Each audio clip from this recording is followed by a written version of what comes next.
E aí, bora mergulhar de cabeça num dos temas mais decisivos para o Brasil. Perfeito para qualquer prova ou redação: a desigualdade. Mas a gente não vai ficar só nos números não. A gente vai entender a engrenagem que alimenta essa desigualdade e por que ela é um desafio tão gigante para o nosso país. Para começar, uma pergunta que parece simples, mas é a chave de tudo. O que realmente define a pobreza? Será que é só não ter dinheiro?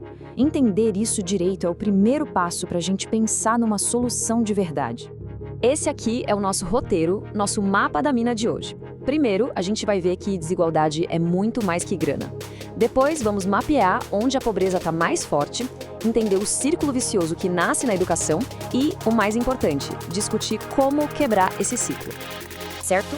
Então, bora para o nosso primeiro ponto.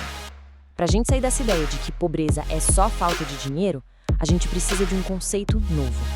Vamos entender o que é a tal da pobreza multidimensional.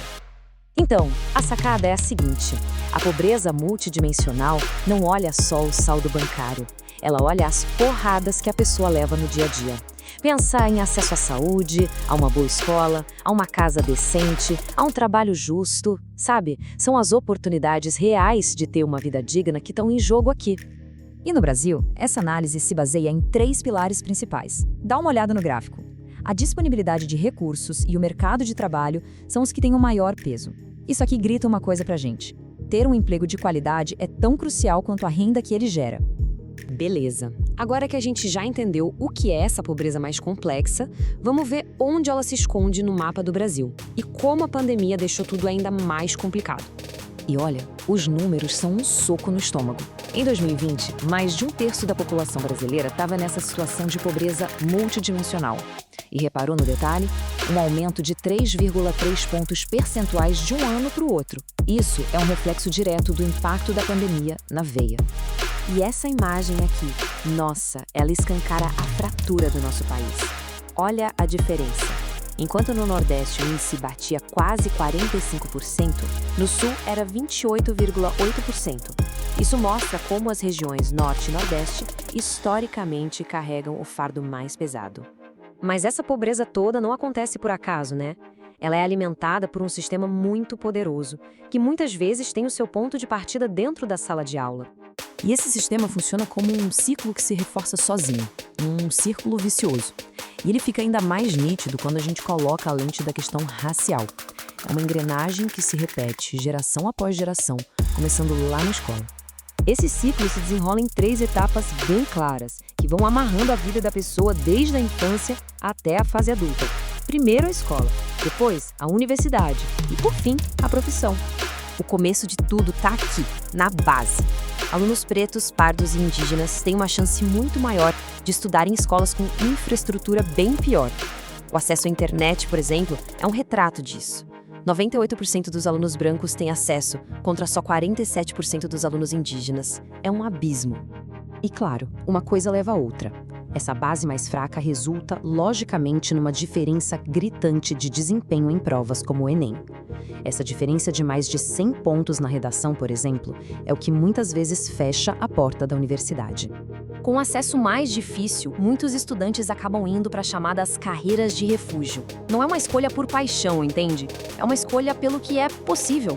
A carreira de professor, por exemplo, se torna o caminho mais viável e isso acaba concentrando esses grupos em áreas com menos prestígio e salários mais baixos.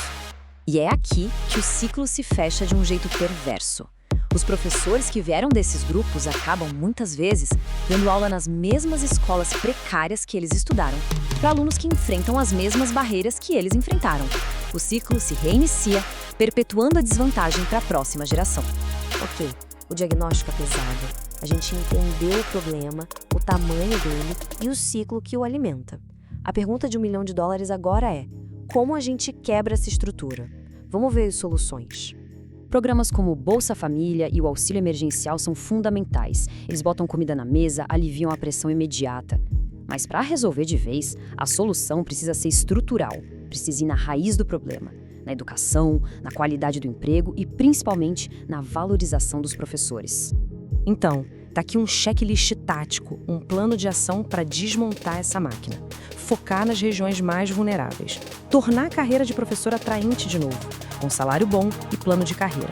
investir pesado na formação desses profissionais e na infraestrutura das escolas. E, claro, apoiar os alunos desde a faculdade até a entrada no mercado de trabalho. É um projeto para construir uma base de igualdade de verdade. O problema é sistêmico, mas as soluções existem e são concretas. Isso mostra que, com vontade política e investimento certo, esse ciclo pode sim ser quebrado. A questão que fica no ar é: será que a educação, que hoje é parte do motor da desigualdade, pode se transformar na principal ferramenta de libertação?